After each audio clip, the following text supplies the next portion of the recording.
The truth about ultra-processed food. What IT's doing to your body and your future.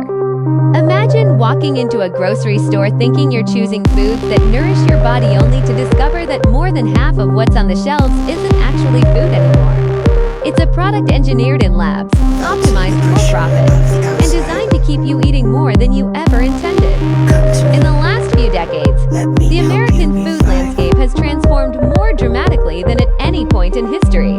At first glance, the shelves of modern supermarkets look like a celebration of abundance, endless colorful boxes, shiny wrapped snacks, drinks that sparkle with artificial brightness, and meals engineered for maximum convenience. But beneath this surface of modern innovation lies a deeper story, a story about how food technology quietly, steadily, and powerfully reshaped what Americans eat, how they eat, and how their bodies respond to the fuel they consume. Today, we're unpacking the rise of ultra-processed foods not just as products, but as a cultural force. These foods weren't just invented. They were engineered, they were optimized. They were designed to be cheap, tasty, shelf-stable, aggressively marketed, and nearly impossible to resist. Many people don't realize that more than half of what the average American eats each day is no longer food in the traditional sense. It's a collection of chemical formulations built by scientists and driven by billion-dollar industries. And while the convenience is undeniable, the hidden costs are becoming impossible to ignore. This episode explores how food technology consumed the American diet, how we reached this point, and what the consequences look like, from public health impacts to regulatory gaps to generational shifts in nutrition.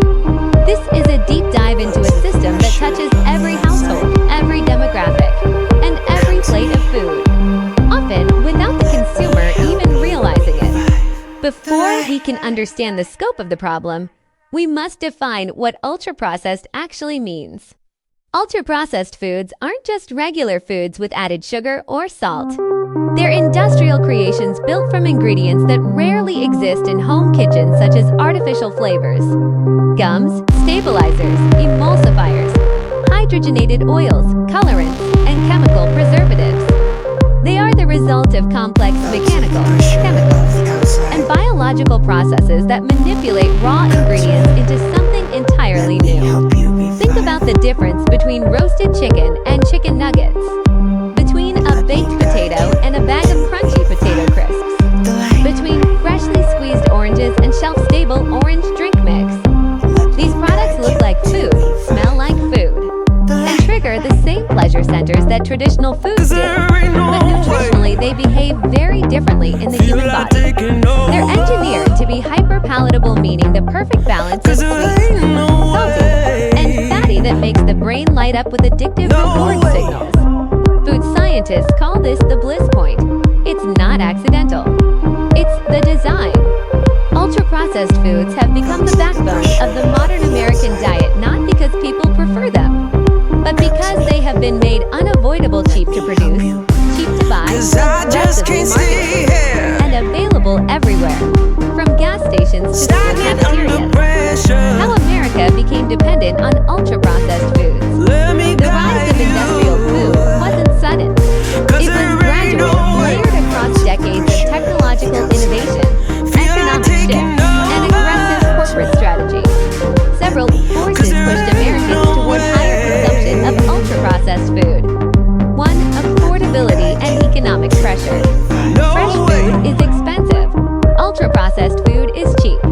When families live paycheck to paycheck, affordability often wins over nutritional quality. 2. The convenience boom.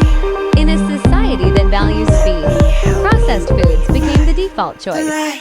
Quick lunches, microwave dinners, grab-and-go snacks, everything catered to a lifestyle that increasingly left no time for cooking. 3. The marketing takeover. Food companies poured billions into advertising, especially toward children. Mascots, cartoons, colorful packaging, healthy buzzwords. These tactics shaped preferences from an early age. For technological innovation. The food industry discovered new ways to extend shelf life, intensify flavor, and replicate textures that feel indulgent. Over time, these innovations replaced traditional food culture. 5. Accessibility in every corner.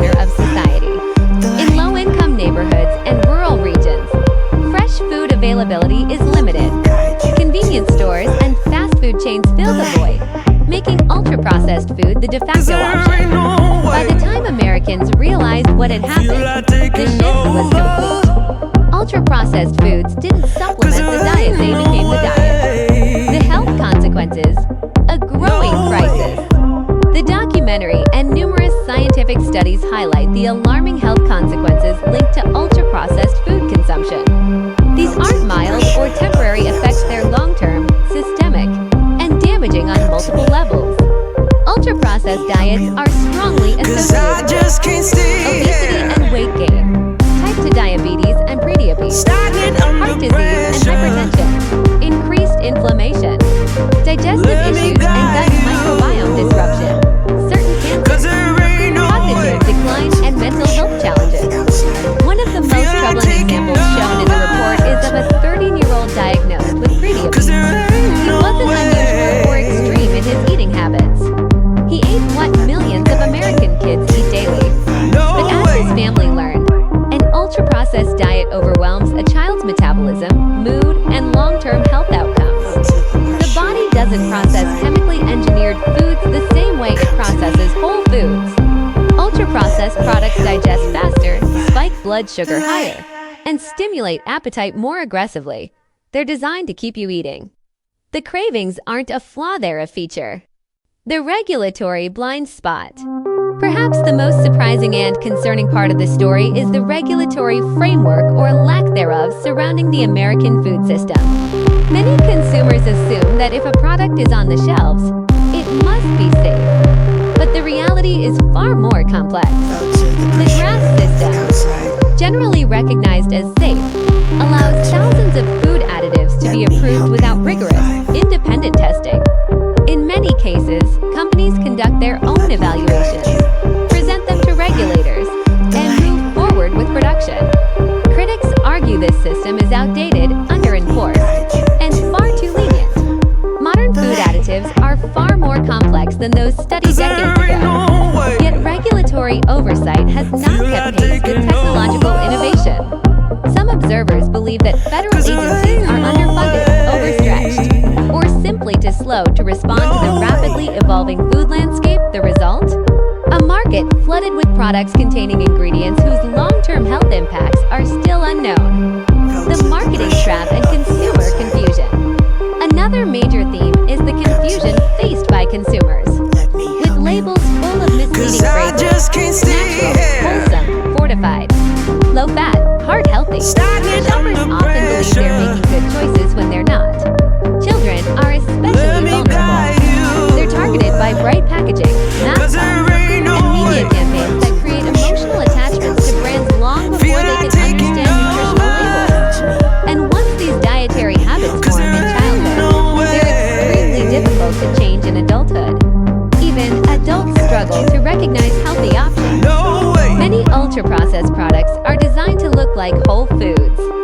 Protein bars disguised as health snacks, sugary drinks marketed as energy boosters, cereals labeled as smart choices without proper education. Consumers are left navigating a maze designed to mislead them, a cultural transformation.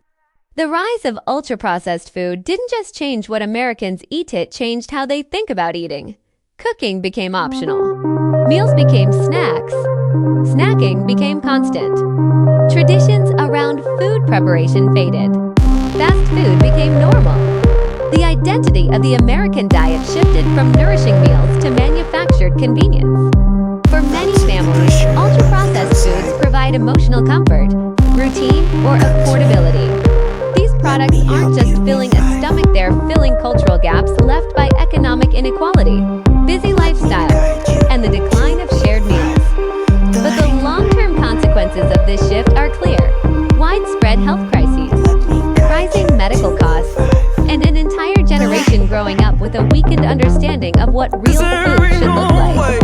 The rise of ultra-processed foods is one of the most significant transformations in modern American history. It reshaped the economy, the culture, and the health of the nation, often quietly, often invisibly.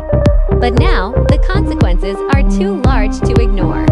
As more research emerges and more families confront diet-related health issues, society faces a choice.